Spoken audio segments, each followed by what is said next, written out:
Meaning of handcraft. Handcraft. Handcraft.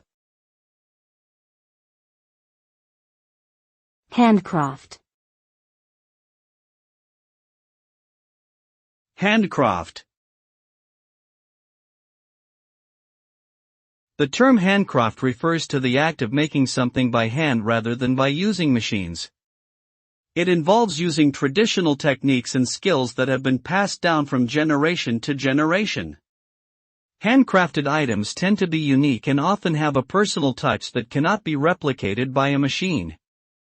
The result of creating something by hand can be a beautiful, high-quality object that is full of character and charm.